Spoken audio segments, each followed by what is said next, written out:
இந்த அண்டத்தில் உள்ள எல்லா கோள்களும் ஏதோ ஒரு விசை கொண்டு ஏதோ ஒரு திசையில் பயணித்துக் கொண்டே இருக்கின்றன. ஒரு குறிப்பிட்ட வட்டத்துக்குள் குறிப்பிட்ட பொருளைச் சுற்றி வந்தால் அதை ஒரு குடும்பம் என்று எடுத்துக் கொள்கிறோம். அப்படி பால்வீதியில் உள்ளது நம் சூரிய குடும்பம். சூரியனைச் சுற்றி 8 கோள்களும் தனக்கான நிறை, விசை, வேகம் கொண்டு தன்னை தானே சுற்றிக்கொண்டும் சூரியனைச் சுற்றிக்கொண்டும் இருக்கின்றன. பூமியின் விட்டம் 12,742 கிலோமீட்டர். அதன் சுற்றளவு 40,075 கிலோமீட்டர். நிறை 5.9722 24வது அடுக்கு கிலோகிராம். இந்த அளவு பெரிய பூமியானது தன்னை தானே சுற்றிக்கொள்ள 23 மணிநேரம் 56 நிமிடம் 4.09 நொடிகள் எடுத்துக்கொள்கிறது. அப்படியானால் எந்த அளவு வேகமாக அது சுழலும்? நினைத்தாலே தலை சுற்றுகிறதா?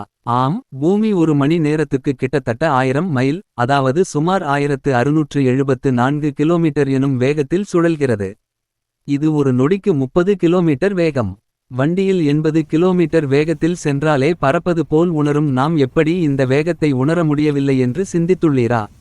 காரணம் இதுதான். ஃப்ரேம்ஸ் ஆஃப் ரெஃபரன்ஸ் என்று சொல்லப்படும் குறியீட்டுச் சட்டகம். கண்ணோட்டம் என்று கூட புரிந்து கொள்ளலாம். எளிமையாக புரிய வேண்டுமானால் ஓர் உதாரணம் பார்ப்போம். ஒரு ரயிலை எடுத்துக்கொள்வோம். ரயிலில் பயணிக்கும் போது நாம் எவ்வளவு வேகமாக பயணிக்கிறோம் என்பதை உணரமாட்டோம். நகர்வதை கூட வெளியில் எட்டிப்பார்த்து தெரிந்து கொள்வோம். இதில் 2 கண்ணோட்டம் இருக்கும். ஒன்று ரயிலின் உள்ளே இருப்பவரின் கண்ணோட்டம். அவரைப் பொறுத்தவரை அவர் அப்படியே நிற்பது போலவும் அவரைச் சுற்றி உள்ள நடைமேடை சுற்றம் எல்லாம் நகர்வது போலவும் தோன்றும். ஏனெனில் இதில் ஃப்ரேம் ஆஃப் ரெஃபரன்ஸ் ரயிலுடன் இருக்கும். மற்றொரு கண்ணோட்டம் நடைமேடையில் இருப்பவருடையது.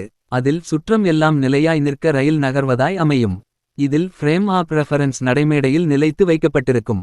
உண்மையில் ரயில்தான் நகரும். இதன் பெரிய அளவீடே பூமியின் சுழற்சி. அந்த நகரும் ரயில் நம் பூமி. நடைமேடை இங்கு அண்டவெளி. பூமியிலிருந்து பார்க்கும் போது பூமி நகர்வது போல் தெரியாது. வானம் நகர்வதாய் தெரியும். இதில் பூமி ஃப்ரேம் ஆஃப் ரெஃபரன்ஸ். வெளியிலிருந்து பார்த்தால் பூமி நகர்வதாய் தெரியும். அப்போது வானம் ஃப்ரேம் ஆஃப் ரெஃபரன்ஸ். அங்கு ரயிலைப் போல் இங்கு பூமிதான் சுழலும். அதுதான் சரியானது.